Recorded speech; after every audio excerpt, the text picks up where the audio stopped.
come on in. Make sure you also grab an academic map, because our faculty are going to be talking about this for you as well, so they can explain to you all the different opportunities that are available in the curriculum and the programs. And then we also put together some specific things about Cape Cod Community College, including my business card, so that you have my information as well. Thank you very much.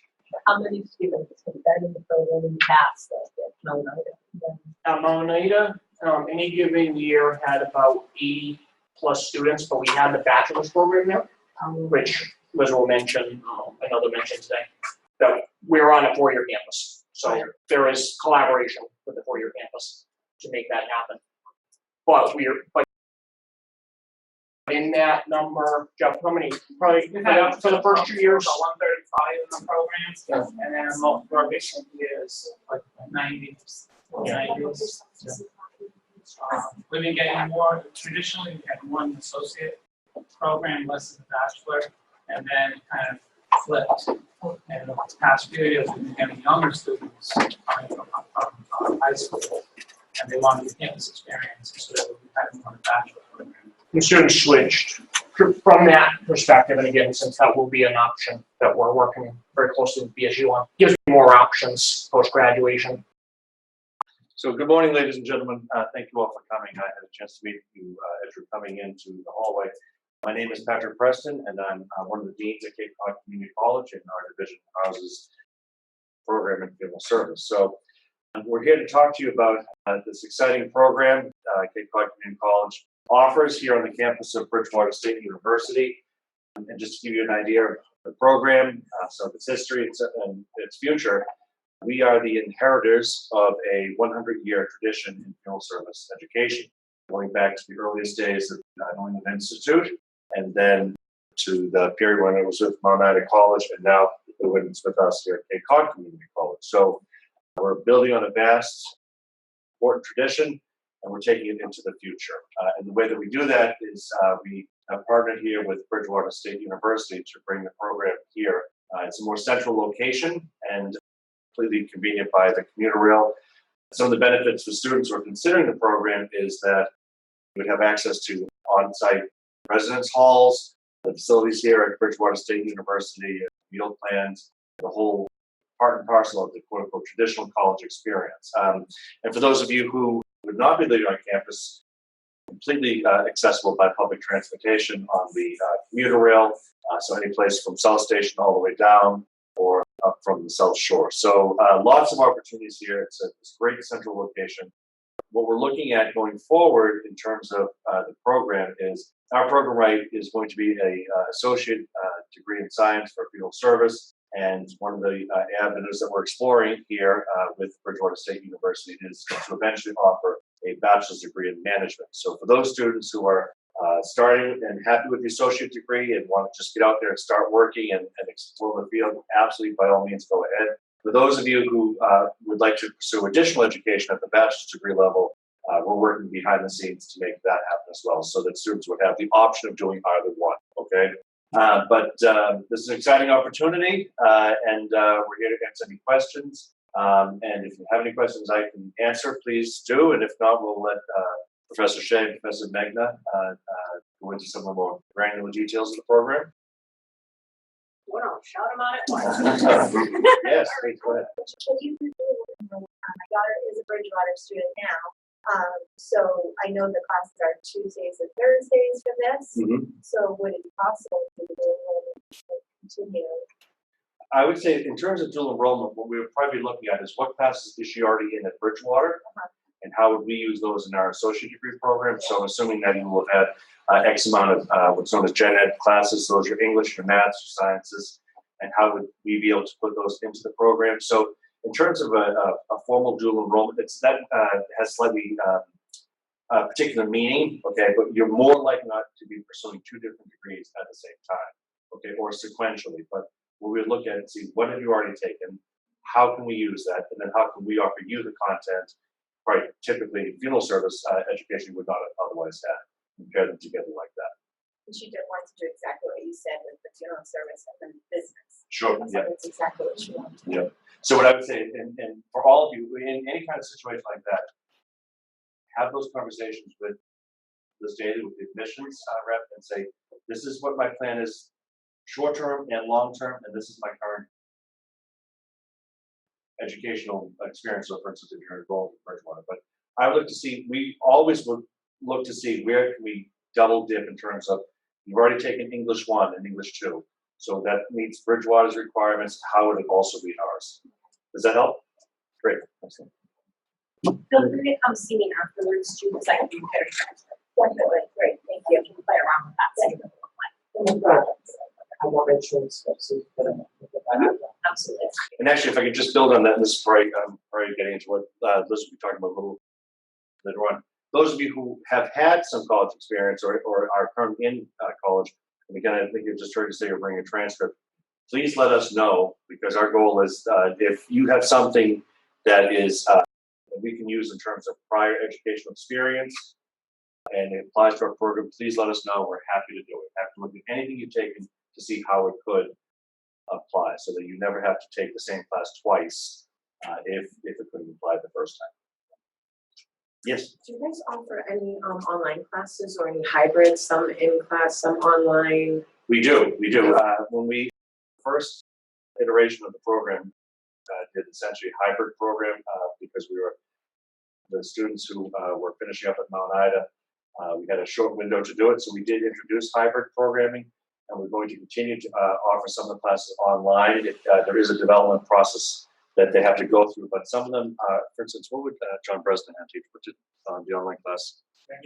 Regulatory compliance. So some of them do, and certainly some of the gen eds do as well. In terms of the funeral service ones, we always want to make sure that those classes that are absolutely mandatory to be hands-on and feet on the ground, they'll be face-to-face. But those areas where it makes pedagogical sense to offer it online, we certainly will look for those opportunities as well. We also do live streaming as well. So, for instance, one of our students is based in New Hampshire. Okay, so during the course last semester, she was zooming in the class and engaging with all of her peers while she was in New Hampshire, and there was literally no distinction between the experience had she just been sitting in the rows with them. If I can jump in on that Yeah, too. sure. Just so for those of you that are thinking about starting this September in our program, and you're looking at those first semester courses, with the exception of the social foundations of funeral service, which will be taught here on the campus, everything else does have an online option. So we do check that and ensure that our students that we're not going to be in the area every day, or who don't want to transfer between campuses back and forth every day, have the opportunity to complete all of those courses online this fall. Excellent. Any other questions? Yes. I know you might get into it, but do you do any summer courses? We have not yet done any summer. I would say that for the funeral service specific courses, the educational ones, more likely than not, the answer would be no. They would not be offered over the summer. Most of our discipline programs, like for instance nursing or like dental hygiene, they wouldn't necessarily run over the summer. There might be one or two courses a student could use, and those would typically be a science, gen ed, something along, so they can maintain some progress. But the idea behind the cohort model is that they're going to be traditionally through the fall and spring. One of the reasons for that is that a lot of the students are doing apprenticeships in funeral homes, and so they're working full time in the summer. A great question. That kind of brings me to a question as Sure. well. If this was going to be designed as a cohort model, or if it's something where you could really take one class at a time at your own pace. We are looking at as a cohort model. However, it's the opportunity, as long as someone has a class that does not require a prereq, we certainly can look at that. So people are on different tracks, okay, but the vast majority will probably be in a cohort model, meaning A, they probably have had no funeral service courses. B, they may not have had any college courses, so essentially they become a self-serving or self-selected cohort. But then students along the way that we can bring in for a course, if they meet the prereq, and their trajectory is, 1 or 2 courses a semester, totally fine, I mean, everyone's on different progress, we're not always on the same track. But the degree will never say how long it took you to get it. It just lists the date you got it. So, individual journeys are what makes life interesting. So, any other questions? Well, maybe I can bring up Trustee Magnan, maybe talk about the funeral service. But I would say any questions that come up along the way, shout them out. This is going to be, we're going to make this informal as much as we can, okay? Welcome and thank you for coming. I'm Jeff Magna. As Dean Preston had mentioned, I'm the program coordinator. I'm also a graduate of New England Institute, and it was in Boston. And I was the department chair and faculty member at Mount Ida College up until the closure. So again, welcome and thank you for coming this morning. What I'm going to do is basically go over the curriculum map, the academic map that you have in the folder. I'll go over some of the things about the funeral profession.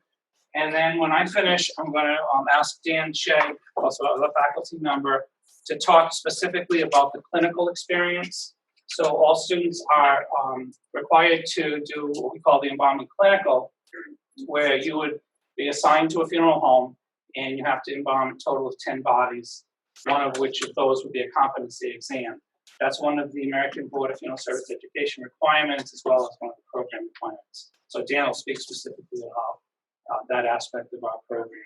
So I just want to ask, first of all, how many of you are either involved in funeral service or have had experience in funeral service? Just to get a 2? Okay, good. Do you work in funeral service? Yes. Good. And I went to BCC for the program for it. thanatology. Yes. So John Tony. Yes. Okay, good. If you've not, what I tell students all the time, if you've not had an opportunity, those of you who have not experienced funeral service, you may have gone to a wake, you may have gone to a funeral. One of the things you want to do is to contact a funeral home. Typically, most people would be a funeral home in your area, your town, or a funeral home that's buried family members. Just make a connection with them. Sit down and speak with the funeral director just to get a sense of what it's like. The reason I say this is sometimes if you've just gone to a funeral, you see this funeral director in a suit and walking down the aisle, and you see them driving nice big black cars. And it's not only about that. That's only really a small portion of it. There's a lot that goes on behind the scenes that you don't see. The funeral service, the funeral business it's a very rewarding profession, but it's also a very demanding profession. And by that, what I mean is it's pretty much 24/7 job.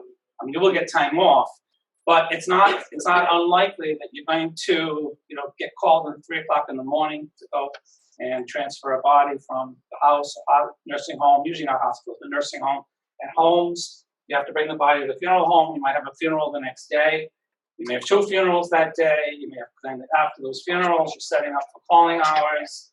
And then you've got families coming in. Additionally, work that's non-funeral related. In a lot of the family-owned funeral homes, things that you'll be doing would be cutting the grass, shoveling snow, washing cars, cleaning the bathrooms. It's kind of an all-in-one. It's not you're just going to see families. You're just not going to direct. There are some funeral homes, like corporate funeral homes, SCI being one of them, Carriage Services another, where they have specific roles for specific people. But in your average family-owned funeral home, you're going to do everything. In my experience, when I started out as an apprentice, my first day on the job, I showed up in a suit, and the funeral director looked at me and he said, "Well, what are you dressed like that for?" And I said, "Well, I'm a funeral director." And he said, "Oh, no." I said, "Well, here, when you come in, dress in your old clothes and keep a suit here if you need it." So my first day was actually scraping the windows. It was a hot day in June, and it was scraping. They had the front window was a bow window with a wooden frame. It was scraping, sandpapering the window. We were going to then prime it and paint it. And I'm on a ladder, sweating, doing this, and of course saying, "What am I doing? I just went to school to embalm bodies, direct funerals. Why am I doing this?" And then he starts yelling, "What are you doing? What are you doing?" I said, "Well, I don't know. He's just scratching the window." And I had the sandpaper. I was not trained as a sandpaper or painter, and I was apparently scraping the window as I was sanding. So I kind of learned that. I've done things like I put in a brick oven at his summer home. I learned that. We rented the jackhammer from a rental place, wallpapering, painting, as I said, washing cars, changing oil. So it's really important that you get a sense of it, because what you don't want to do is you don't want to spend the money and the time and then get out there and say, "I don't want to do this," or "I've never seen a dead body before," or "I've seen them at wakes, but I don't want to touch dead people." Well, it's it's a whole package deal. And so you want to get a sense of it. I tell the story all the time. Mount Ida, we had a student that she was so thrilled she got her apprenticeship. And it was a couple of years, three winters ago, when we had a lot of that snow. And she came into my office and she said, "Oh, I quit. I'm done with that place." I said, "Well, what happened?" "He had me out there shoveling snow." And I looked at her. I said, "Well, you're not going to look out the window watching him shoveling the snow. I mean, that's part of it." And she just kind of didn't get it. She said, "Well, I'm not going to spend all this money, shovel snow." So again, just make a connection. If you have an opportunity to work a funeral or to be around a funeral, you want to get a sense of what's involved in it as well. So from an academic perspective, funeral service involves two parts to it, arts and sciences. So at the end of the program, you'll take a national board exam or state exams, and I'll talk about that specifically later on. Part of the board, one of the boards is the arts, which would be things like the business courses, psychology of grief, a lot of those courses, and the science courses. And it is heavily based in science. So again, I go back to, seeing a funeral director, driving the nice car, walking down the aisle, standing at the door. You have to take courses like microbiology, anatomy, physiology, pathology. So there's a science base to it as well. So the course that we're preparing you for, it's a 2-year course leading to the Associate in Science in Funeral Service degree. And it allows you at the completion of the course and passing exams to sit for the National Board Examination. So the National Board is an exam put out by the International Conference of Funeral Service Examining Boards. They work in conjunction with the American Board of Funeral Service Education, as our accreditor. The curriculum is set by the American Board, and the conference works with them in terms of testing. So we get curriculum guides that we use in our classes. And for every funeral service or board tested class, you'll receive a glossary. And we kind of coordinate the glossary with the curriculum. And then at the end of that, you would be required to pass the boards. Once you pass the boards, then you have state requirements. So each state has their own requirements. Is there anyone here that's not from Massachusetts? Well, that makes it easy. Okay. So I'm just going to talk about Massachusetts then. So in Massachusetts, 2 years ago, they stopped. 2 years ago, in the board's wisdom, the board is set up by the Board of Registration in Funeral Directing and Embalming. And in their wisdom, they decided to make the national board exam optional. This is one of the only states in the country that does not require the national board exam, aside from Colorado. Colorado has no licensing requirements. When I was in school, we used to kid all the time and say if we flunked, we were going to all move to Colorado. So we could open funeral homes in Colorado. So the Massachusetts board now allows students to take their exam. Now let's go back. So one of the things that I would suggest, or I advise students to do, is you've been prepared for the national board, is to take the national board. Because if you don't take the national board and you take the Mass board and pass the Mass boards, and then 3, 5, 10 years later decide you're going to move to Rhode Island, Connecticut, New Hampshire, or anywhere, they're going to require you to have had passed the national board. But come on in. So what you want to do is if you want to be licensed anywhere, you cover it yourself, because once you pass the exam, then you're good to go anywhere. So let's say you choose not to, let's say you do the national board exam and you pass it. Then what you have to do then is you apply to the state of Massachusetts. There's a 2-year internship, apprenticeship that you have to do in Massachusetts. Now the student that just came, prospective student just came is from Rhode Island, so it's gonna mess me up, so I'll talk about Rhode Island in a minute. So in Massachusetts, you have to do a 2-year apprenticeship, and within that 2-year apprenticeship, you embalm a total of 50 bodies. Now I mentioned 10 of those you have to do in the clinical. So 10 of those would count. So you've got 40 bodies left. So you've got a total of 50 bodies, and then you have to observe or participate in 25 arrangement conferences. So you're keeping track of that while you're doing your the 2-year apprenticeship. One of the things I suggest you do, if you're truly interested in this, is to try to get the apprenticeship when you start the program. Because what will happen is, once you finish the program, you can sit for the boards and everything kind of will work together. If you don't do that and you wait until after, then you've finished 2 years of the program, and then you've got 2 years of an apprenticeship to do. So you can't take the boards until you finish, or you can't be licensed until you actually finish the apprenticeship. So you've got 2 years there of gap that you're gonna have to wait. The other portion of the Massachusetts exam that all students would have to take is called the jurisprudence. The jurisprudence is the rules and regulations of the state. So direction of a funeral, a lot on pre-needs, where the pre-need money goes, and trust funds, and a lot of those types of questions. So that's one portion of it. That's the funeral directing portion. Now, if you're in Rhode Island, you just have to graduate from an accredited school, and there's a 1-year apprenticeship in the state of Rhode Island. You have to embalm a total of 50 bodies, and then they only require a practical exam. So they don't have a jurisprudence exam. So the practical exam in Rhode Island is embalming a body before one of the board members. So what happens in Rhode Island is, if I'm all set, I went to school, I passed my national board exam, I did my year apprenticeship, I got my 50 bodies. So I get a body in, I call the state board, one of the board members comes to the funeral home, and they'll watch me embalm that body. And that's the practical exam, and they say, yes, you passed, or no, you didn't pass. Most people pass it by that point. And then you're licensed in that state. So in Massachusetts, they don't have a practical. They used to, years ago, they used to use Mount Ida. And when we actually embalmed bodies on campus at Mount Ida. So when we got a body in, the state would tell us how many students they had. They used to come to the funeral home. What happened was, either we didn't get enough bodies, or they didn't have enough students, and so the state of Massachusetts did away with the practical. And in place of that, they put together a theoretical practical, which is really the science section of, similar to the national board exam.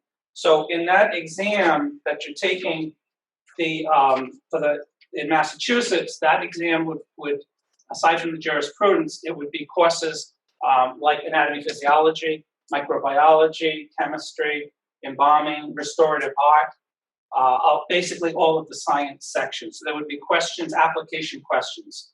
So you have a body that exhibits ABC, how would you treat this? And then you have your answer choices. Now keep in mind, throughout the program, the types of tests that you're getting in our classes will be set up similar to this. So students complain, all the time, say, well, the test is so hard, or it could be this one, it could be this one, or what's the right answer? Well, it's through process of elimination. Sure, you might be able to do this and this, but what's the best answer that they're looking for based on the curriculum guide? And then it's this answer. So you're kind of getting training throughout the whole time and practice as you're going through. So in Massachusetts, once you pass those two, then you receive your license. So that's basically how the process would go in terms of licensing. Now, if you could take out the academic map, I'll go through that from your folder. As Liz mentioned, transfer courses, those of you who have already had college credits or college experience, your transcripts will be evaluated. Courses that could be transferred in would be, or if, let's say, you're not ready to begin the program, let's say you've had some college, so let's look at the first semester. So we started as a cohort. So everybody comes in, if you've already had English, you already had speech, human communications is speech class, the math, and you've already had anatomy physiology. Now, anatomy physiology, we will only accept if you've had it within the past 3 years, because that course is critical. That's a fundamental course that you need, obviously, for embalming. You need to know arteries and veins. And I'm going to be quite honest with you, I've taught anatomy physiology for 30 years. High school level, college level. We tend to teach what we like. So things that we don't like, or biology, so it's concepts like DNA or ATP and cellular respiration, those are concepts that personally I don't like. I like anatomy physiology. So I focus a lot on anatomy physiology, and I kind of downplay the others. I cover it, but not a lot. So the same is true in anatomy. So if you had anatomy 3 years ago, but you don't know all the vessels in the body, you don't know all the veins and the arteries, you don't know all the muscles, then you're going to have a real problem in the program. And it's a cumulative program. So what I mean is, what you learn, you have to remember. It's like a nursing program, dental hygiene program. It's a medical program, because at the end of this, you have to pass an exam. So you have to remember a lot of it. Okay, so it's not the type of thing where I'm going to take this test and I pass it and it's all done and I forget about it. So it's cumulative in that sense that everything builds on everything else. All our final exams are cumulative, going back to day one. So for anatomy physiology, if you've had it, and again, if you got a C in it, and you had it 3 years ago, while it might be accepted for credit, I don't really think it's going to help you. For that's personal and professional opinion. It would be better to take it because it's a fundamental course. So that course, again, you could transfer it possibly. Accounting, as a general accounting class, could be transferred. General psychology, intro to business, psychology of grief. And for those of you who are on the BCC program, obviously those would come in. Business law. So all of those classes could be transferred in, or you could take those somewhere else or here or wherever in terms of the program. All the other courses that I didn't mention, those are board-tested courses. So social anatomy physiology is a board-tested course. Social Foundations of Funeral Service, that's the first course we're offering this fall, which I'm teaching. It's a history of funeral directing, introduction to funeral directing, and sociology of funeral service. That's a course where we kind of get to know you, you get to know the program, and that's again, it's board tested. We study how funerals even came to be, about the embalming process, and all the historical perspectives. So if, let's say you've already had those other classes, what do? There's only one class you can take, basically. So if you're in a situation where that's the only class you can take in the fall, but you've not had accounting, you've not had, intro to business, or you haven't had business law, any of the others, then you can either take those here online, but you don't have to come. You can go to the Cape Cod campus if you want to do that as well, or you can take just a one class here and then take the others and then transfer it in. Again, just make sure that if you're transferring, and Liz can talk more about this, that the course description is pretty similar to what ours is, that you've earned at least a grade of C or better in that course for it to transfer. So then the second semester is really where we get into the meat of it. That's where we have the embalming 1 and the embalming clinical, and that's taught within the same semester. So what you're learning in the embalming 1 class, you're going out to the clinical site and actually practicing and doing the embalming. Dan is going to talk about that. And then funeral directing 1 will be the first funeral directing course that you take. And then the second year, the first semester, you would take embalming chemistry, embalming 2, which is a follow-up. Embalming, difference between 1 and 2. 1 really kind of goes over the processes, instruments, and theory. Embalming 2 gets into specific cases. So what do you do when you have, a person that's been dead for 2 weeks, in the middle of July and August? And what do you do when you have a baby? What do you do if you have an autopsy body? What do you do if you have a body that has hydrocephalus, big brain, swelling in the brain? It's all specific cases in embalming 2. Psych of grief and business law. And again, if you've already had those, then you would just kind of work around that. In sanitary sciences, this course, what we did was we put together microbiology, which was required, and pathology, which was required.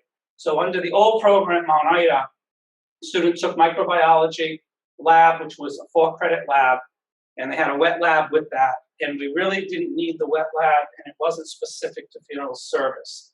And pathology, again, could be kind of broad. So what we did was we devised a course called Sanitary Sciences, bringing together the micro. So microbiology would be taught one part of the semester, and then the second part of the semester would be pathology.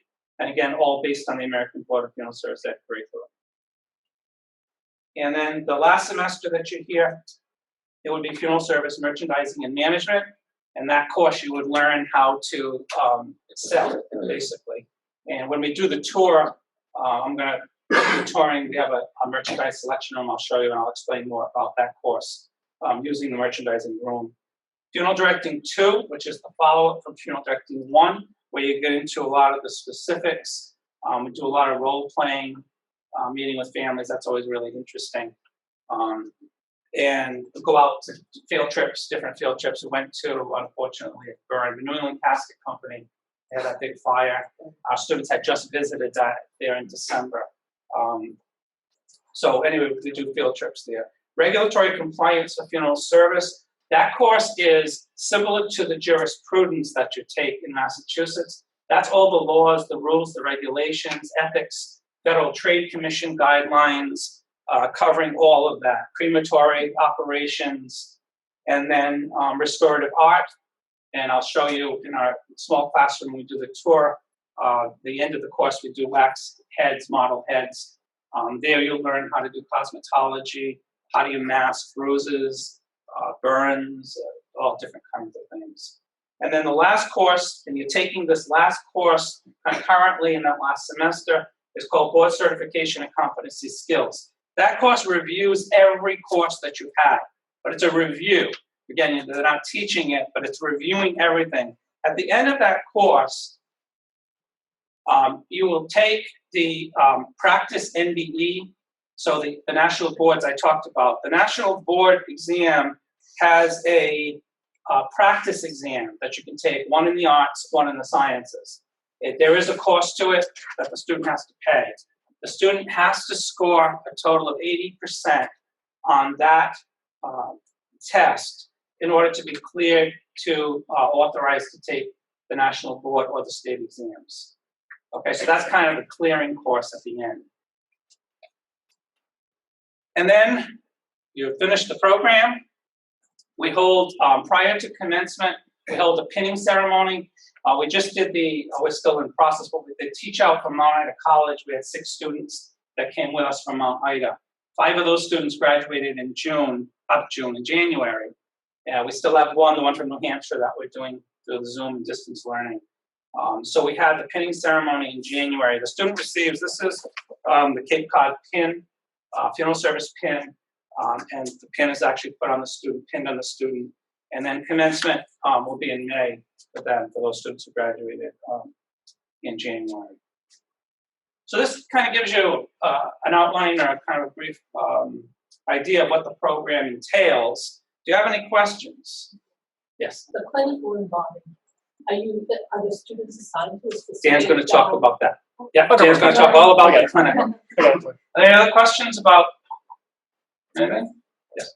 I actually have a friend who's in Florida right now, and he's from Florida. So, do you know anything about the licensing process in Florida that I can? I don't. What you can do is to Google the State Board of Funeral Service, Florida State Board of Funeral Service. In any state, if you just Google it, the State Board will come up, and then the requirements they're all online. I also have some really good friends in the down in Florida as funeral directors that are in education, so we could get that information by all means. I could get that very quick. Our business cards are over on that table over there, so if you want them before you go, just grab one, and feel free to email me if you have questions that come up or whatever, email me, call, whatever. So again, I thank you for coming, and Dan and I will be giving the tours after. So I'd like to introduce Professor Dan Shea, and he'll talk more about the clinical. I'll cover the clinical portion. So there's 2 practical components to what you do to get you hands-on, because really this is you can learn all you want in the classroom, but to have that hands-on with what you do, that's really where you learn the depth of what you're going to get. So the two practical components, one is embalming and the other is funeral directing.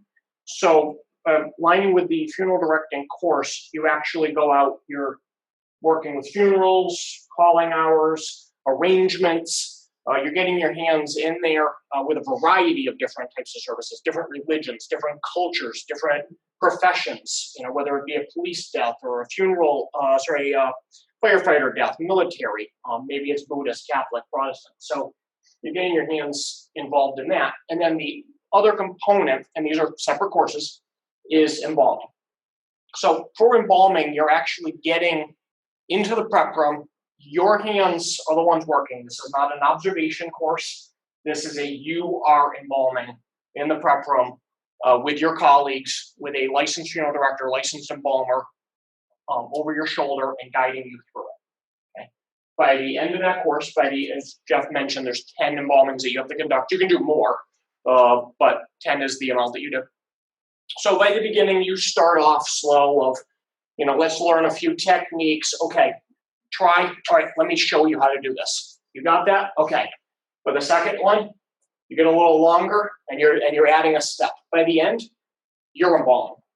Okay, by the 8th, 9th, 10th one, you should be embalming completely on your own with someone standing over your shoulder and you're doing all the steps, not, doing the most difficult ones, trying, then watching, and then going on to the easy ones by yourself.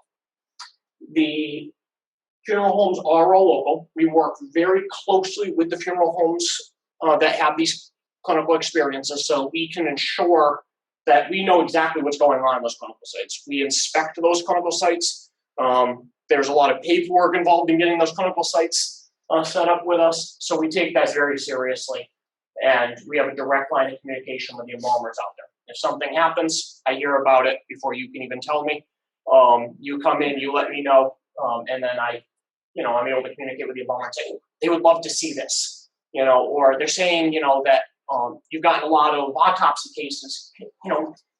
If you get a certain case, can you really let me know, because we'd love to get the students in there. So we do have that direct line of communication, which is good. The clinical course is done in 1 semester. So all those cases are done there. We also, as during the tour you'll see, we have a simulated lab next door here. So that acts as, and you're going to see that acts as part classroom, part mock prep room. And in there, during the lecture components, that's when we're able to go in there and rather than just sitting in chairs like you are today and sitting there saying, this is the instruments, we're able to actually show you, this is the instruments. Now play with them. Now let's learn suturing. We're going to actually do it hands-on and actually suture non-living tissue, but we'll suture, and practice the different knots and practice different techniques. If you're weak in an area, that's the point where you're able to come to us, knock on our office doors and say, I'm really having trouble closing mouths. Okay, I've had a lot of students over the years that knock on the door and say, Professor, I have an interview next week. And one thing, by the way, in this industry, they love working interviews. Okay, warn you on that. And if you've ever had a working interview is not where you show up and you sit at a desk and you have that dialogue with your future boss.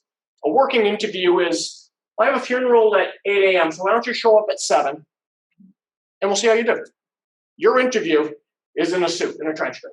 Okay, your interview is seeing how well you can open a door for somebody in the parking lot, how well you can assist with the valet parking, and how well can you assist the director in getting that casket out the door. Because that's how you see how someone really works, not how well they can communicate across the desk. So it's specific to some industries do that more than others, but we're one of them. So I've had a lot of students that say, I have a working interview. What do I do? And be able to bring you down. Okay, let's practice these skills because this is not where you're sharp, because they want to impress. If you're going for an embalming job, you're in the prep room. They're going to watch you. Actually, here's a body, you embalm. We're going to see how well that comes out. So, shameless plug for our honor society as well. We're one of the few institutions, we have a fraternal honor society of mortuary science called Pi Sigma Eta. So you're eligible going into your second semester. It's based off of your first semester's grades, and you're subsequently eligible going forward from that point too. So let's say you didn't meet it in your first semester. If you can get your cumulative and semester GPAs up, then we're able to reevaluate that, and we're able to get you in. That's a nationwide honor society. As Jeff was saying, we have the pinning ceremony. That's the round pin that's up here. The other one's Phi Sigma Eta. So we have, that pinning ceremony, but we also have a separate pinning ceremony for the honor society, and that's people always love kind of just attending that because we're very big on ceremony. That's what our profession is. We're ceremonialists, to say the least. So we really have a lot of fun with this. Just the layout alone, I think, is enough to. They're nodding their heads in the back.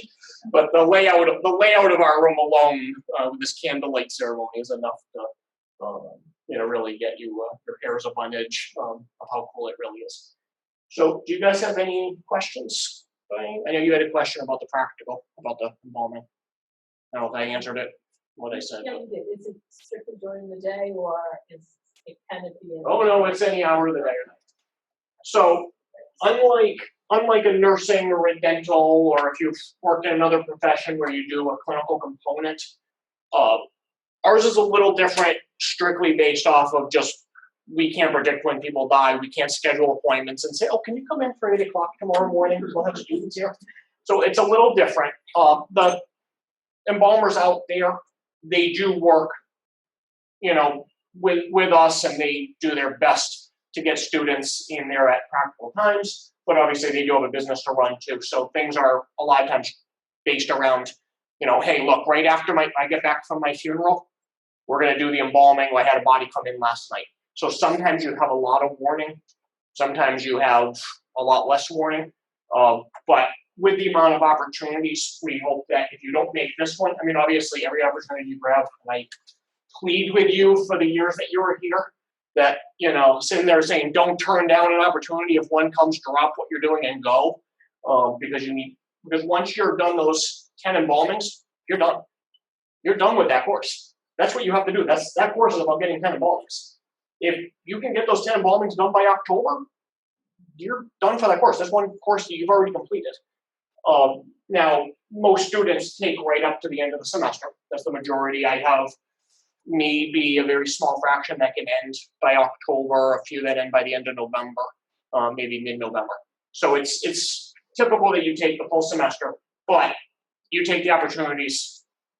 You do get, there's a lot less stress come finals week at the end when you're trying to finish those out. But yeah, I've had students take calls in the middle of the night and go and do that, or they'll get a call and say, look, we had a body come in last night and they'd like it like 6 a.m., 7 a.m. one. But it does based off of when the embalmers available. Their focus is education, but their focus is really, obviously between funerals and calling hours. When actually it would be really no different than if they're embalming when an embalmer really embalms.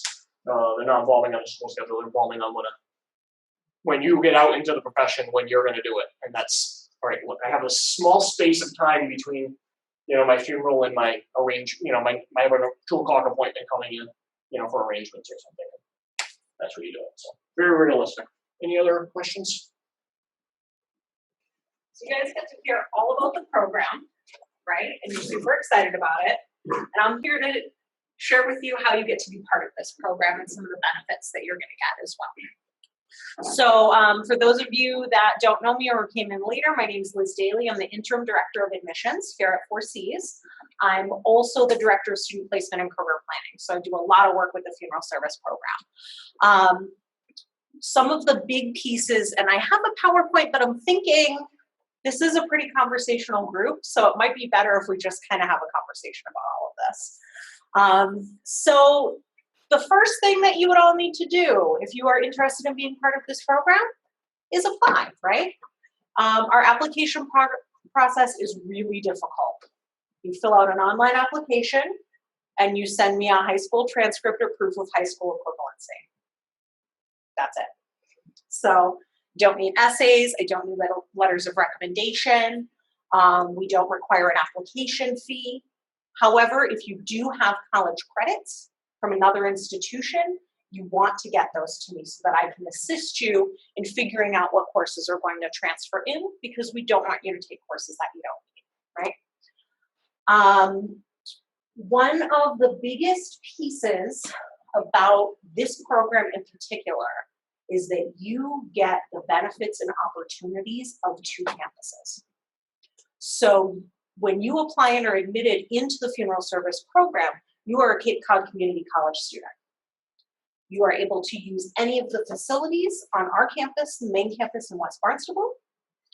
You are able to use any of the services as far as counseling, advising, any of those pieces, the admissions team, the transfer counselors as well. You also get the opportunity to use services here at Bridgewater State. You can live on campus. If you're already living on campus, we can work with you on that. You have the opportunity to use the facilities here in this building. You also have the opportunity to use some of the student services on campus as well. As Dean Preston mentioned, dining services, you're able to attend some of the campus events, and you are able to use the library and some of the other study areas as well. So lots of different opportunities, and you get to use both campuses. We have wonderful transfer options as well through the state university system and the community college system. So we have a program called Mass Transfer, and this is to assist students who have completed their general education requirements at any institution in the state system and move them seamlessly to any other institution in the state system.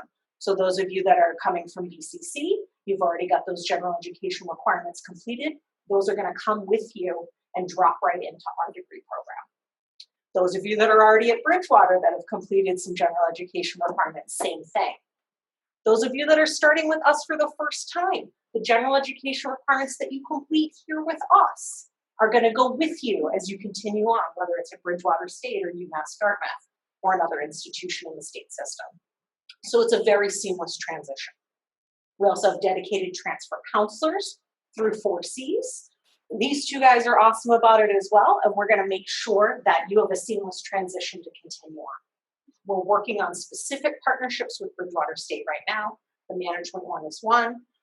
We've also had a number of students go on to private institutions. I know we have one of our recent graduates from the program who's going to be continuing on their school in Boston.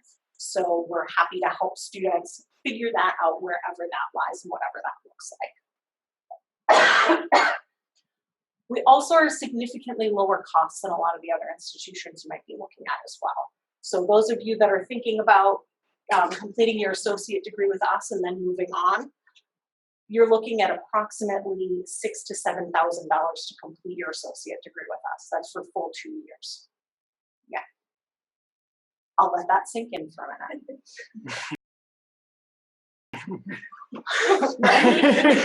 Some parents going, oh, good, we can afford to feed ourselves for the next 2 years. And the reason I'm saying 6 to 7 is because, as you all know, prices never go down, right? So every year there is a small increase, maybe in tuition or fees. Now that total cost does not include housing on the Bridgewater State campus. So that is something that you do need to consider. And you guys know better than I do, but that's, definitely an added expense. So something to be thinking about. But remember, you have the opportunity. Hi, everybody on Zoom. So you have the opportunity to Zoom in live. You have the opportunity to take online courses with the exception of the funeral service courses. Yes? As far as books, are there actual, are the books and all of that, or is it all done through like online or programs on the computer? I'm going to ask Dan or Jeff to answer that question because I don't know specifically about the funeral service courses. So our textbooks are mostly hardcover. Okay. So since we are a very specific field to say, so your general education courses, your science, your anatomy, physiology, your Englishes, things like that, those courses are whichever that instructor chooses, and those a lot of times are also have an online component where you could get the ebook versus the hard book because they come from major publishers. The funeral books come from a large variety of sources. So we have a few that come from major, like McGraw-Hill kind of things, come from major publishers.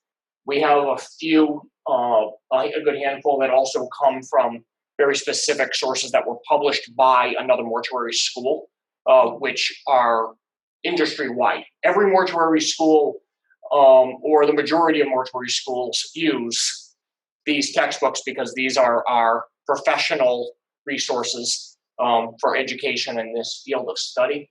But they're also published on a smaller level, so they don't have the ebook version, but they do have the print versions, which the prices, price reflects the fact they come from a smaller publisher. They're not that high. Our embalming book, comes from McGraw-Hill. Our embalming textbook, which is used for both embalming 1 and embalming 2, so you get 2 classes out of 1 textbook. As of this coming January, we'll have an ebook version. It hasn't up to this point, but by the time you guys are in that class, we will have a brand new textbook. And I was talking to the publisher, was it 2 weeks ago now? I was actually having a very deep discussion. I was in Florida at the ABFSC conference and had a very good conversation with the publisher. She's a phenomenal person. And she is pushing for this textbook to be in full color and to try to keep the price the same, which is going to be, I don't know how they're going to do that, but because there's only one textbook, there's only one embalming textbook out there, and every mortuary college uses the same textbook. There's no competition. It's possible because that means they get 100% of the sales. So this is a possibility, and there's going to be an ebook version, but it's going to be a lot better than, the old textbook where you say, yep, this is a John Desai, which is supposed to be yellow, by the way, and it's in black and white. So it's going to be nice that you get a nice full textbook in color. So that's a huge improvement that we're going to see. But they are pushing, I know when I was at the conference, they're pushing to redo all the textbooks.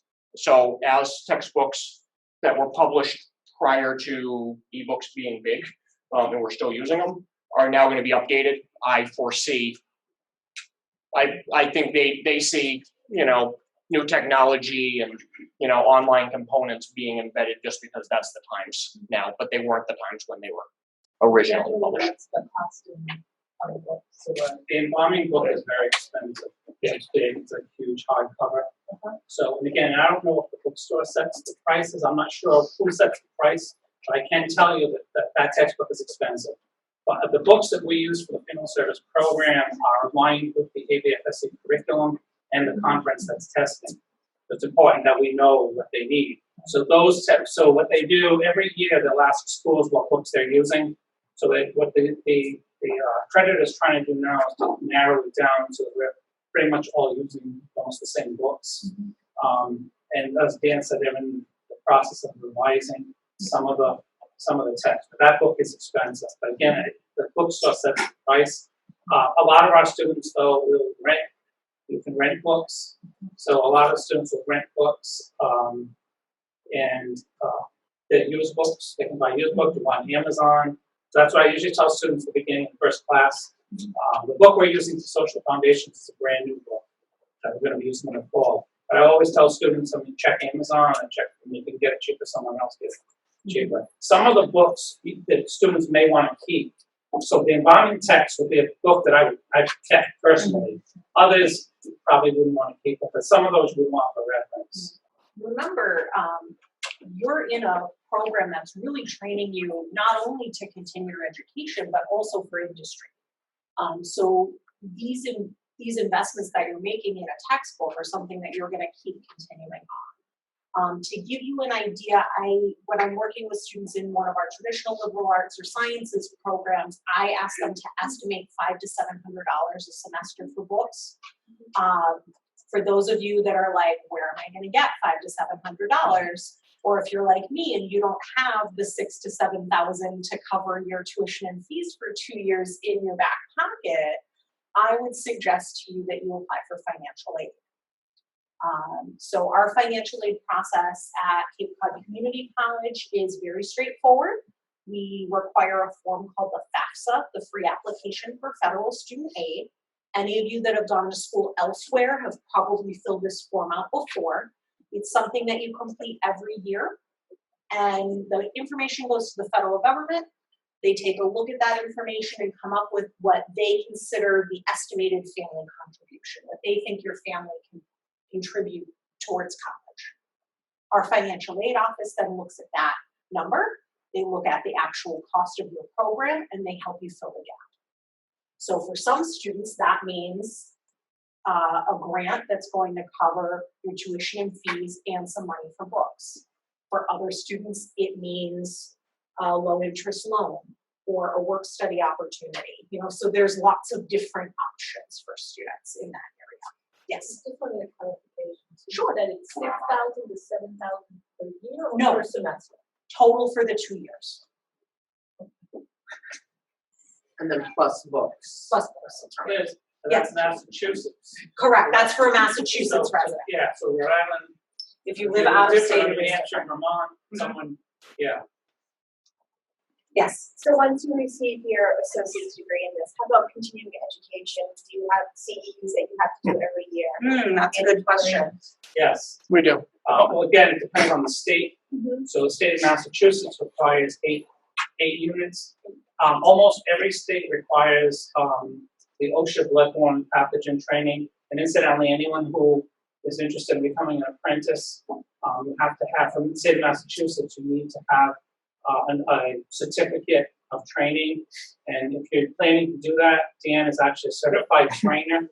So you can get it through him for free. You don't have to pay for that. So that's 3 credits there. For us who are licensed, for people who are licensed, we have to do 8. So the 3 and then the additional 5 credits. Rhode Island has a requirement, and I believe it's 5 credits. And what they do is they audit. So what happens when I get my renewal in Massachusetts, every October is our renewal. In Rhode Island, it's in January. So at the renewal time, when we get our license, they will automatically just audit. So I might get a letter saying, we're auditing you this year, we want to see proof of your professional development credits. We have to send it in, other times we don't get anything. So each state would differ.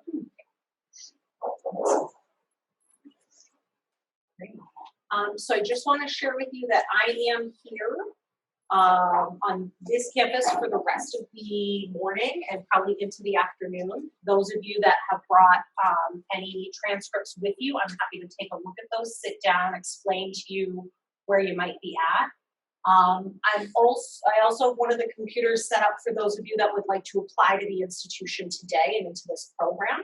I would encourage you, especially if you're thinking for this fall, to be doing that sooner rather than later. We're looking at this classroom. There are 25 seats in here, plus a couple for students for Zoom. So we have a cap of 28 students in this program for this incoming year. So it's really important that you want to get your stuff in as early as possible. Yes. So if you're applying for admissions for the fall of 2020, when would you expect to see applications? Sure. So those applications will be available beginning October 1.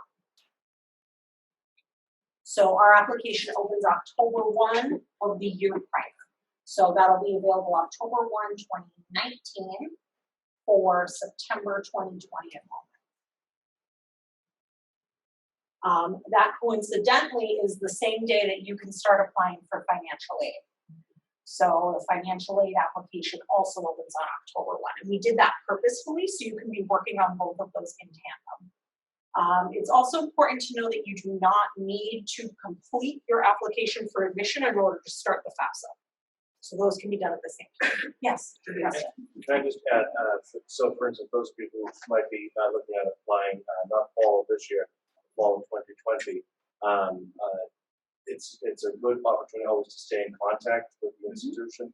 And now, and by that I mean when it's time for, say, do some shadowing, come visit the class while the class is in session, to keep the lines of communication open. And what's going to happen, even after these presentations and the tours is you're going to have questions about the program, you folks have questions about the program, and it puts names and faces and keeps us all in contact. So do reach out, do be in touch with Liz, Professor Shea, Professor Magna as well. and set up those times to come in and chat with us. So, Can I ask, how many of you are currently in high school? Fantastic. And you in junior year of high school or senior year? Okay, great. So those currently in high school, I want to remind you that you'll need to send a high school transcript when you apply, and then a second high school transcript when you graduate, because that is a requirement for the American Board of Female Service Educators that you have graduated from high school or have a high school equivalent. For my high school junior, my friend, you have the opportunity, if you'd like to participate in something called dual enrollment, meaning you can complete some of your general education classes while still in high school and get credit for that as a high school student and college credit. So that's something to think about. So we can chat about that later. We can talk about where you live and what school might be the best fit for that. I can help you with some classes. Anything I'm missing that you were like, man, I really wish Liz talked about that? Yes. I'm already enrolled at Cape Cod Community College. I'm sorry? I'm already enrolled at Cape Oh, Cod awesome. Community College. Do I actually have to apply to the People Service Program? Or? We can, I believe can we do a change of program in the female service? I believe we can. Yep. Yeah, so we can look at that and I can help you fill out that form. We can do it today if you'd like to. I just had Yes. one thing about it. So, Liz had mentioned the American Board of Female Service Education. I know we've used the term, but I also want to tell you what it is if you don't know what it is. That is the accrediting body for the Female Service Program, okay? And what that means is they set the standards nationally for all the schools that pursue that accreditation. They are our accrediting body, and the conference that Dan was referring to down in Florida is their annual conference. So we've been working very, very closely with them. When Mount Ida closed, we were pursued and were awarded what was known as the teach out. So we were the ones teaching out the students who were not able to finish with Mount Ida. And the position we're in right now is that we're in what's known as pre-candidacy, so it's our own independent program. And so they reviewed our application for pre-candidacy and have approved that, and we'll be setting up what's known as candidacy steps. So these are all, the terminology is very step driven. So in every single point along the way, we've worked very, very closely with them. We've been taking their advice, we've been giving them all their reporting requirements that they need, so that when we start in fall of 2019, we'll be in what's known as pre-candidacy and then move to candidacy. So the idea is by the time the students who start in the fall of 2019, by the time they're in their second year and they're out in their the clinical piece, the goal is to have what's known as full accreditation. Okay, so we're right on their timeline, doing everything that they require of us, and we've been partnering with them to stay current with our accreditor. So just want to let you know that.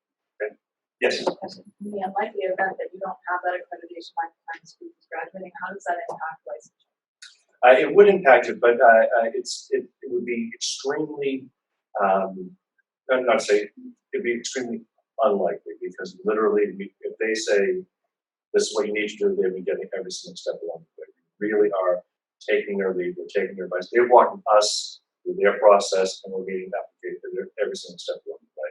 And it's a commitment to show you what Cape Cod Community College believes in this program, is that we've dedicated a tremendous amount of resources to it. So we follow their lead, and in following their lead, we're best positioned to meet their requirements. So I hope that answers the question. Thanks. Okay, appreciate it. Anything else? So looking at apprenticeships, what could we expect as a salary range during the apprenticeship? Depends on the. That's a very great. You think you're gonna make $100,000 after you graduate as a field director. I got it. If you're going in it for the You also money. don't make that as an admissions strategy. But asking the question for those of us who may be in a career right now, who are looking to make a transition to a new career, and as far as planning budgets. It depends on the facility. Depends on, it's like a business, like anything else. The firm that's doing high volume can pay more, can offer more benefits. So you have your small family firm that's, the owner and the son or daughter. Chances are they're not going to be providing a lot of benefits. You work for a firm like SCI, Carriage Services, So I don't mean to, could you just describe what SCI is so they. Service Corporation International. So, It's a conglomerate. They own a lot of different funeral homes. Carriage Services is another one. They bought a lot of these firms bought up these family firms, and it's basically national firms. And because they have a lot of employees, they can offer a lot more benefits. Same thing with time off.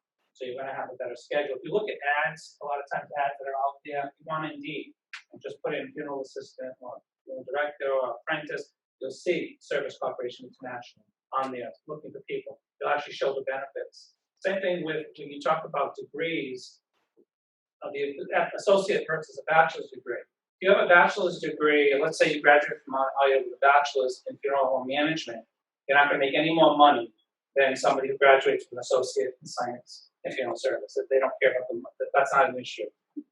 So everybody, the licensure is the piece. You have to be licensed in order to be able to work.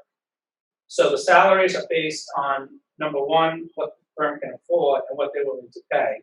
And the bottom line is how bad they want the person, the candidate.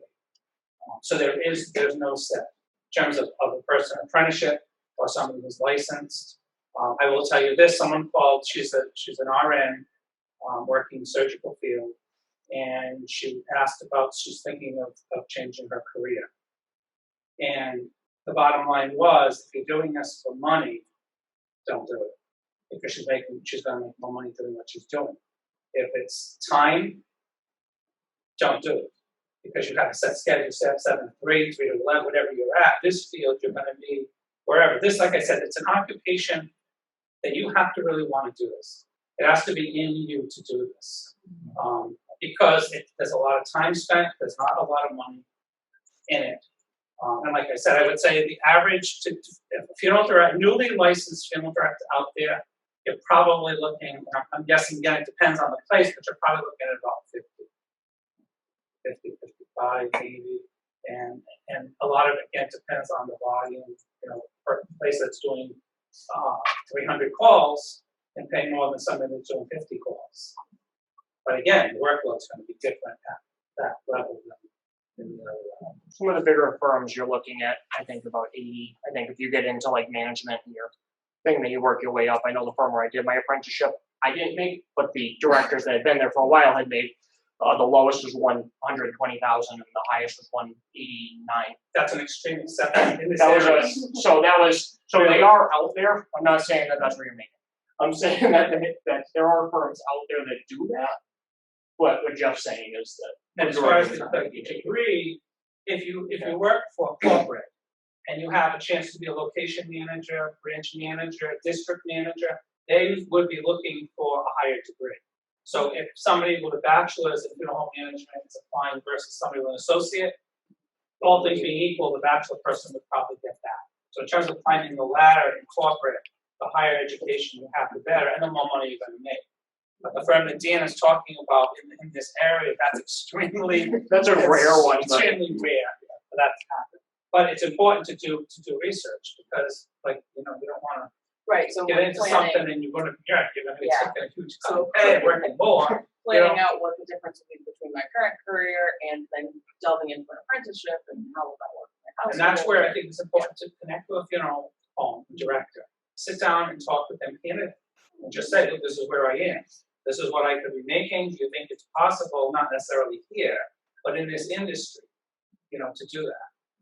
But the salaries are all over.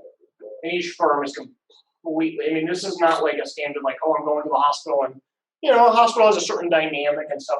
Funeral homes, there's the corporates. So there's a big difference between, SCI, which Jeff mentioned, and Carriage, the way that they're managed. Right. There's a big management difference from that top level. And also that when you go to the family-owned ones, there's a big difference between each firm. So there's a big difference between one family and another because they're run by that family. So how they want to manage or how they want to pay you or how they want it, it's different. So if you go into one, doesn't mean that they're all that way either. You might go in and go, you know what, it's not working out here. Go to the one down the street. See where you can get in because they're all completely different, really. It's that kind of thing. It is. It really is. And you got to think about it in terms of you own the firm, if you are a sole owner, and you're paying somebody really out of your pocket, do you want them to be sitting around, reading magazines and doing it when there's nothing to do? You're going to be finding things for them to do. Installing for government. Get out. In that same place, I remember we'd hide in the garage because there was nothing to do. We would go in the garage, we would put the door, crack it halfway so that we could see. And when we saw them coming, we'd grab a broom and make believe they were sweeping leaves out of the garage. Because it was with that, we always had to have something to do. And again, it's a very traditional occupation and firm. The guy that I worked for, his son-in-law used to always say, when my father-in-law dies, I'm going to run so differently. It's not going to be like this. He's running exactly the same and it's that type of business. If it's not broken, don't fix it. And this, my grandfather and great-grandfather did it. He had that wallpaper, and it was good then. It's still good now. And that's how the firm operates. It's rare that you'll get a very progressive firm. I mean, you will. Sometimes you'll get, progressive people, but again, in this industry, it's pretty much traditional. The business has changed dramatically since I became licensed in my day. You said 2 to 4, 7 to 9 calling hours. I mean, it's so different today. Today, you have services at 7 o'clock at night, a lot of cremations. So you have to be able to personalize. Now, when we do the tour and we get into the merchandising, I'll talk about personalization, but it's totally different. And people are price shopping. Today, people call, how much is it per cremation? And they'll call the next, how much is the cremation? And then they'll go, what's the cremation? And again, it's, you get what you pay for too. But the industry has changed dramatically, but I don't think the directors the owners have necessarily changed. One of the old guys still own, so the new generation's getting in there, but you still have the guys for the generational ones, they're still there. So it is changing. It's changing very slow. But a lot of that has to do with that. So as the new generation does move in, as Jeff's saying, you are going to see more changes as the younger generation gets in. You'll see more technology involved and things like that. Entering that. But I know you had a question. Yeah, I just had a question about apprenticeships and whether there's a lot of opportunity or they're difficult to find. Yeah, I'm not going to lie, they're difficult. They are. A lot of times it's personal connections. Your best opportunity would be, again, through the corporates. Because corporate, while looking for more than your average funeral home, most places, family-owned funeral homes don't advertise. A lot of it is word of mouth. So a salesperson comes in and, anybody that's looking for a job, those kind of things. There are a lot of jobs out there as far as directors or even apprentices. There are jobs, but they're not necessarily going to be in your area where you are. Mm-hmm. So if you're willing to move, there's definitely jobs. Like the North Shore, there's plenty of people looking on the North Shore. In terms of Rhode Island and Fall River, Somerset, Swansea, those areas, it's a smaller area. So you have less opportunity. But if you're willing to move, there's definitely opportunity. But a lot of it is really word of mouth and other than corporate, where you'll actually see them. Indeed, if you want Indeed, you'll see a lot of it. And we keep kind of abreast of what's going on for jobs out there. So if you haven't already joined our Facebook page, we have 2 of them, by the way. There's the public one that's public facing that you can all see right now. There's also one that's named slightly different, and that one is inward facing. You have to request to be a member, so that we can regulate who sees stuff, and then that way we're also not flooding the internet, and that's where I'm putting job postings. So if there's an apprentice job out there, we have people contact us. Yeah, the employees will call us a lot and ask, but they'll call me and they'll say, do you have a student? And this is what they're looking for. You have somebody who might, fit that framework. For an apprenticeship, I would say if you have an opportunity to get it, take it. Because you can't be selective with the apprenticeship. So you need the 2-year apprenticeship to get licensed. And it doesn't, sometimes they hire you and it stays and it's a good fit. Other times I do my 2-year apprenticeship and I move on. Yes. You work with Chris Byrne. Yes. He offered me an apprenticeship. Oh, nice. So he told me to come here today to make sure something that Yeah. I wanted. Yeah. Nice. So now He's a good guy. it really is hard to find an apprenticeship then. It's hard, but we're also, we do our best to it. Like if I search all the ads I get the emails from all Indeed stuff. It comes it floods my email every day. I swear, it just floods. So I have to figure out if I've already posted it or not is more my issue than the fact, because they duplicate. But So if those, I put them on the Facebook page, so we're really gonna try to help you, but yeah, it's hard because, you know, every firm doesn't need that many, so if you find your way in, part of that is everyone comes and they say, you know, I can't wait, I'm gonna work for the funeral home that's been in my town since 1890. Well, if you spread your, you know, wings a little bit more and you go outside of your own town, you'll have a much better thing. So if you have difficulty, a lot of times it is too, is you limit yourself. So you know, you're not anchored down for whatever reason, get up and go a little further. That's true for You know, people, you can make your way down. funeral homes. Yeah. So if you're a funeral director's kid, FDK, we call them. Funeral director's kids. When we were accredited, last accreditation from IDA, one of the things that came up with the accrediting team was they didn't like the fact that the kids were doing their apprenticeships or even clinicals at their own funeral home. And so we trying to change that. We don't allow them to do their own place. And the reason for that is to get a sense of what it's like somewhere else. So you know what it's like working in your own place. But when you get out there and you're working somewhere else, you might say, oh, wow, this is a lot better than what I got. Or maybe not so much. I want to appreciate what you have. But to see, it's a very closed industry. There's not a lot of camaraderie among ourselves, even because it's all competition. It's competition based. You know, you come to me and say, how much is a funeral? I give you a price. You go to Dan down the street, and he says, "Oh, I'll give you the same thing for less." You say, "Oh, all right, I'll go over there." So it's very closed profession. And you don't get to see, you know, people sharing a lot, other than like conventions and things like that you go to. So I would think, you know, any opportunity that you have, I would say for an apprenticeship, I would say take it. We'll also we invite in the corporates to interview too, so they'll set up here, probably some of the conference table, but we did historically, we've done it on Orlando. So, you know, we bring them in and set up a day, and that's a day you dress up in your best suit, you know, or blouse, and we'll schedule, you know, we schedule out the interviews, and they'll have an entire team from SCI or Clear Ridge. They'll set up a whole team here to do a group interview with you, and you come in one by one. You schedule time, but if the privates, you know, firms say, hey, look, I want to interview students, by all means, we'd entertain them, and you know, come on in as well. They can do the same thing. But SCI definitely comes here every year to interview students, whether it be for an apprenticeship. And we always encourage students, even if you don't, you know, look, I already have an apprenticeship set up. Like you know, if you're working with Chris, you know, I already have something set up. I don't need it. Go, please, just go, because you know what? If a job, all of a sudden something happens, you have a connection. You have somebody face. When I was a student, I went to Mount Ida as a student before I taught there, and I did the interview. I did the interview with SCI. I already had an apprenticeship set up locally. I didn't need it, but I just went for, you know, for fun. The day I left the funeral home for my apprenticeship, okay, the day I finished my apprenticeship, I was given a call from SCI to come and interview again. Hey, word on the streets that you left. I haven't talked to these people in 3 years. What are you calling me for? But they said, no. We heard you left. Hey, you want to come in for an interview? We got something else lined up already, but not really. But oh no, come on in. I went for the interview just for fun. I went to shake some hands, but you know, but they remembered me from 3 years. As soon as I left, and they heard word on the street, because they're one of the corporates right near where I was. So they opened their book and went, yep, resume. So when I showed up at the table, they actually pulled my resume out from when I was a student, and they put it down on the table.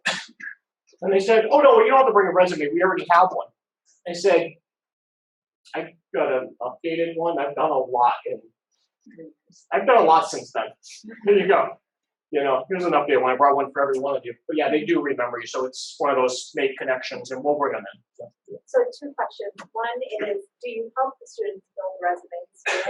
And then 2, is there a dress code for this at all? Like, is there a certain dress code? We like that today. No, like, do you know what I'm saying? Like, when I went online, I did see like people were in formal wear in the classes and stuff like that. And then when they have clinical, the smocks and everything, do they need anything for that? So 2 parts to that question.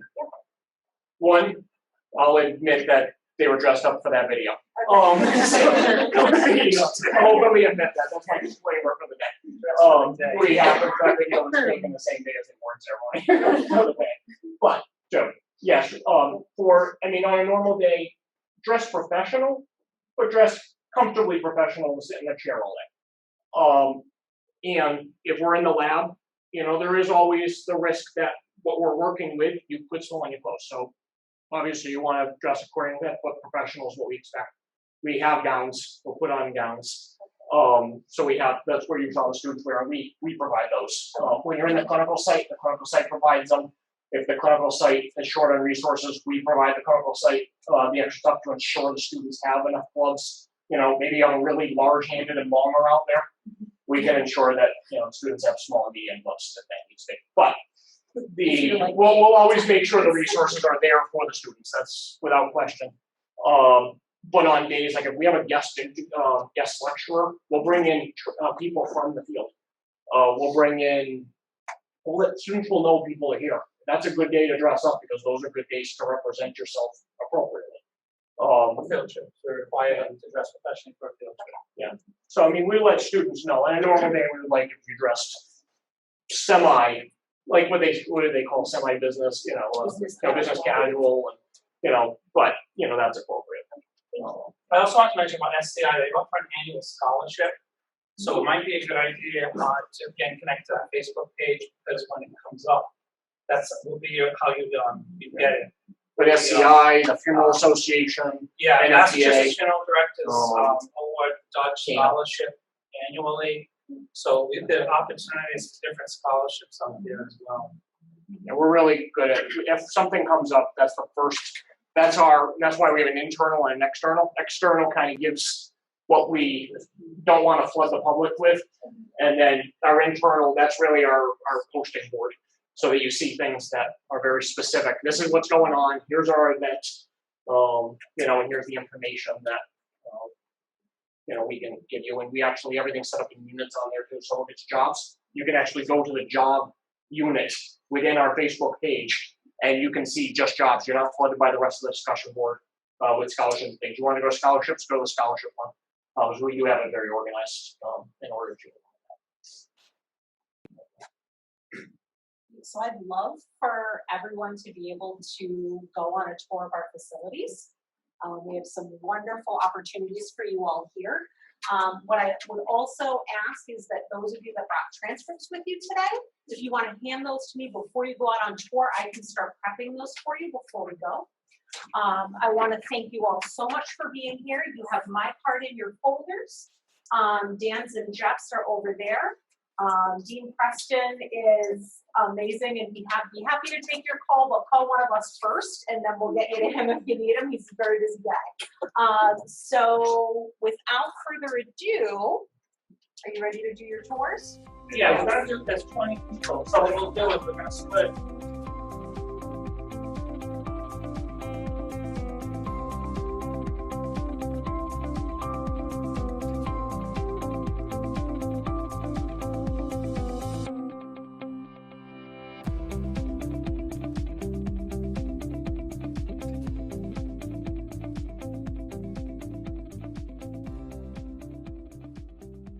The original embalming schools were all founded by chemical companies. They realized that if they taught you how to use their chemicals, they could probably sell a lot more.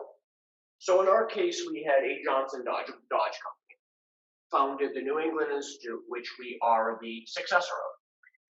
So they went around and they said, one-day seminar, I have a one-day seminar here, people. And they sold you a one-day training on how to use the chemicals. Then it became a two-day training, and now we're doing a two-year degree.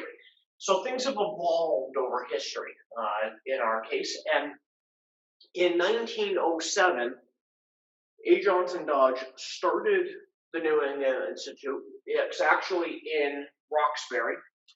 And then it went to Kenmore Square, where you saw that famous Citgo sign near the stadium. And then Mount Ida went in 1989 and moved to Mount Ida College, and now in 2018 it moved to Cape Cod Community College on the Bridgewater State University campus. So this was quite the find. This is a diploma dated October 1917, and it's actually signed by Professor of Anatomy, Sanitary Science, and Embalming, A. Johnson Dodge. Here in the upper left-hand corner, you can see the original building in Roxbury, Massachusetts. The gentleman in the upper right corner of that photo, Johnson Dodge. In the other photos, you can see the Kenmore Square location of the New England Institute, and you can see a graduation ceremony. In here, we can see a classroom space, the laboratory spaces, and these were all in the Kenmore Square location for the New England Institute. The laboratory spaces, just as they are used today at our location, were used for restorative art, microbiology, based anatomy, and any of the sciences would have been taking place in these laboratories. As our legacy continues, we look forward to covering the rest of this wall with 4C history and some of our history from Mount Ida. We are the Alpha Omega chapter of the National Fraternal Honor Society of Morticians, Pi Sigma Eta, and we're very proud we brought that chapter with us. This is a group that you are eligible. The first induction ceremony you would qualify for would be in your second semester, based off of your first semester's academic standing. At that point, if you don't make it in your first semester, of course, we can reevaluate you each semester. This is our reception area, as well as an adjunct office. The reception area would be the first contact you would have entering our suite. This office also houses the adjunct office. So if you're meeting with an adjunct professor, or if you're meeting with any of the administrators, financial aid, deans from the main campus on the Cape, this is the office that they utilize in order to meet with you.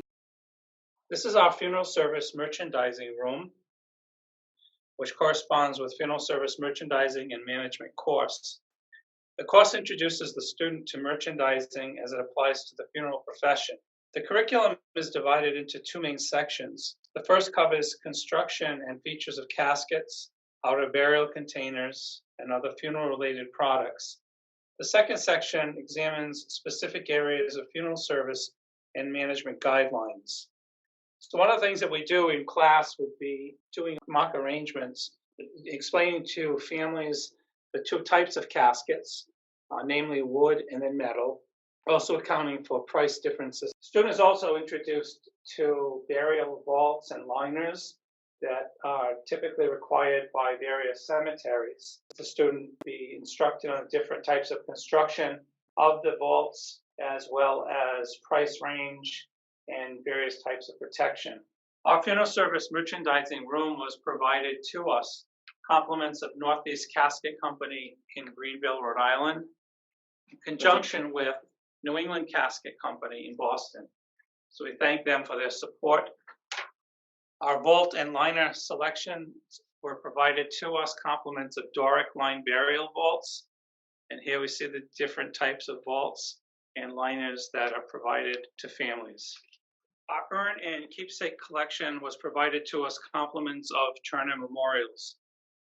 Our embalming simulation lab is used by students and instructors to educate with a hands-on approach to embalming practices. We work with mannequins and other educational equipment in order to provide as in-depth of an approach as possible. Through the use of state-of-the-art equipment, we're able to educate students with equipment that they would use in real practice in a real prep room during their normal course of their career. We use simulated chemicals in the classroom, but all the other equipment that we utilize is fully functional and is designed for actual use. Students learn how the entire process of embalming, as well as transfers to and from a cot to the table. We learn how to remove an individual from their home. The other side of our embalming room serves as a restorative art lab, where students get a practical approach using hands-on tools and methods. Students utilize this section of the classroom in order to do practical components such as wax heads that they do in restorative art, sutures that they do in both embalming and restorative art, and other cosmetic and restorative practices that also tie into embalming. The restorative art class is one of the components of the program that students really look forward to. And in this class, they're learning not just cosmetics, but they're also learning a restorative art skill that also ties into ensuring that everybody that they embalm or take into their care is given the appearance that they had in life.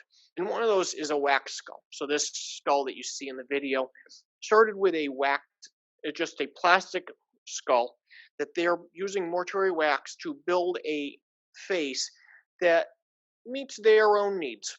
They can pick famous people, they've picked professors, sometimes they pick themselves. And they sculpt this wax head, and they're graded on their ability to match the features appropriately, how to do them by ratio. And this really does, even if you're not rebuilding an entire feature or an entire head in real life, each piece does teach them how to do a various skill that they will use in daily practice as an embalmer or funeral director. A professor emeritus came with us with our program that's been working with us for a very long time, and she was the former department chair of the design school at Mount Ida College, and she's provided us her expertise in sculpting and provides that to the students with a hands-on approach to anatomical features and how to make a natural appearance when restorative art skills are needed in real life. Our primary classroom in the funeral service program provides two components. We have our desks for lecture, as well as a conference table that allows students to have a arrangement experience, to be able to meet with families. Something we pride ourselves on at the Cape Cod Community College program is that we have the ability to bring students in by virtual learning and allowing students to join us virtually without really heavy technology know-how needs. Students can, on snow days, if they're sick or if there's transportation and distance issues, students are able to join our lecture as if they were actually here. And we can hear students over the loudspeaker as if they were sitting in a chair, and they can hear us just as if they were sitting in the classroom. We make that learning as seamless as possible and as easy as possible, even for the learner that doesn't have a heavy technological understanding or know-how. Comprehensive learning experience, we do have a lot of practical components that bring students to the classroom still, where a online experience isn't optimal. We're able to bring students in to the online environment whenever possible to provide them that ease of learning.